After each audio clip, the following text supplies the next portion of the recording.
Rick with RallySport Direct here, and you're watching another episode of What's in the Box. Today, I've got the IAG EGR block-off plate specific for the 15 Plus WRX. It's really amazing how what's inside this tiny box can make such a big difference on your car, and I'll explain that here in just a minute.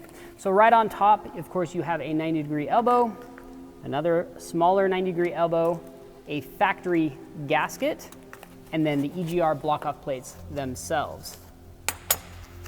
Now, if you've got a 15 Plus WRX and you've browsed the forums or you've looked up stuff for your car on Facebook, I'm sure you have come across people talking about EGR block-off plates. Now, what is EGR? EGR stands for exhaust gas recirculation, where basically it's taking spent exhaust gases and puts it back up into the motor to be burned. It does help with emissions. It allows Subaru to be compliant. But when you're talking about engine longevity and making power, it's not right. And so most people choose to delete it.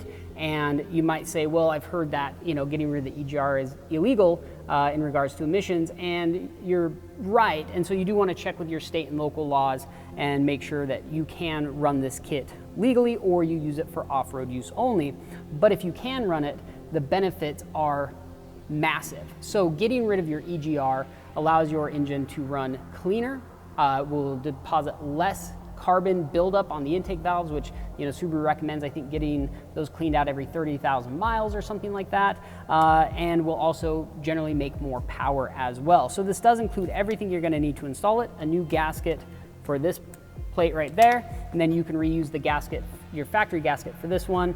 And then because you are dealing with coolant lines when removing it, you do have to reroute those coolant lines, which is what this is for. Now, installation, I would not call this the easiest installation possible, but you can do it, in your driveway with basic hand tools without a problem. Just give yourself a few hours to do it. But when you do it, you're gonna increase the life of the engine, decrease the amount of times you have to go in for maintenance, and really is just the way an engine should be from the factory. It's unfortunate that Subaru does have to include EGR, especially on the 15 Plus WRX, where they are so susceptible to carbon buildup. And so by getting one of these kits, such a simple little kit, it can really make a big difference power-wise, maintenance-wise, reliability-wise, just all around. It is truly a positive thing. It's really a cool product. Now, other people do make EGR block-off kits. I'm a big fan of IAG. They make all of this in-house. It's all CNC billet aluminum. The fact that they include OEM gaskets, they only want to use the highest quality stuff. It's just a very high quality kit at a good price. Check it out. That's all the time we've got for you today. Thanks for watching What's in the Box. See you guys next time.